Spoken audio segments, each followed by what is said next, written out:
YappoBD থেকে আমি আশিক বলতেছি। আজকে আপনাদের আমি দেখাবো কিভাবে একটা ওয়েবসাইটে রেগুলেশন স্লাইডারে শর্টকাট ইউজ করতে হয়।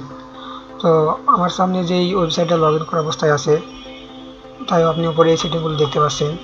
দেখুন যে এখানে আমাদের একটা মেনু বার দেখতে পাচ্ছি, এর নিচের দিকে একটা পেজ দেখতে পাচ্ছি, কিন্তু এখানে কোনো স্লাইডার নাই।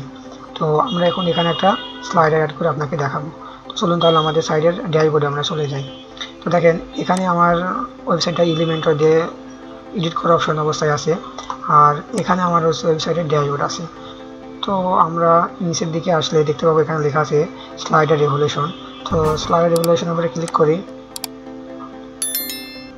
স্লাইডার রেগুলেশন উপরে ক্লিক করার পরে দেখেন আমি একটা স্লাইডার আগেই তৈরি করে রেখেছি, সেটা দেখা যাচ্ছে। তো এটা আমরা এডিট করব।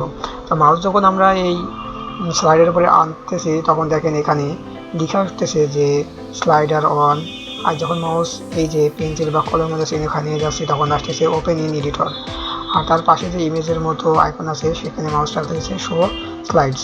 তো আমরা যেহেতু এডিট করব, তাই এডিটের উপরে ক্লিক করি। এখানে ক্লিক করার সাথে সাথেই এই যে সেটিংয়ের একটা যে আমরা অপশন দেখেন এখানে ব্লু কালার হয়ে আছে, আর এর পাশে আরও অনেকগুলো আইকন দেখা যাচ্ছে। তখন সেটিংয়ের এখানে যখন ব্লু হয়ে আছে, তো দেখেন নিচের দিকে মডিউল নেমিং, এখানে দেখেন যে স্লাইডার ওয়ান এই যেখানে দেখা যাচ্ছে শর্টকাট। তো যদি কখনো দেখা গেল আমাদের এখানে এই অবস্থায় আছে বা এই অবস্থায় আছে, তখন কিন্তু কোনো ঘাবড়ে যাওয়ার কোনো বিষয় না। জাস্ট আপনি শুধু এই সেটিংয়ের উপরে ক্লিক করবেন। ক্লিক করার সাথে সাথে দেখবেন যে নিচে এখানে এই স্লাইডের যে আমাদের শর্টকাট সেটা দেখাচ্ছে। তো এমনও হতে পারে যে আপনি এখানে আসছেন, কিন্তু আপনার এখানে সিলেক্ট করা আছে অথবা এখানে সিলেক্ট করা আছে, তখন কিন্তু আপনি পাবেন না।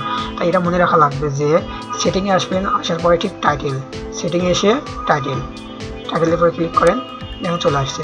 এখান থেকে আমরা আমাদের এই শর্টকাটটা কপি করার পরে আমাদের এই যে এলিমেন্টর এখানে আছে, তো আমরা এটা যেহেতু এর উপরে রাখবো, এখানে নতুন একটা সেকশন নিলাম। নেওয়ার পরে দেখেন এটা বক্স আছে, এটাকে ফুল করে দেই, সেকশনটাকে ফুল করে দেই। আর শর্টকাট নেওয়ার জন্য আমরা এখানে শর্টকাটের এই অ্যাডভান্সটা নিয়ে সেখানে ছেড়ে দেই। এর ভিতরে আমরা আমাদের শর্টকাটটা দিয়ে দিই। দেখেন আমাদের স্লাইডারটা চলে এসেছে।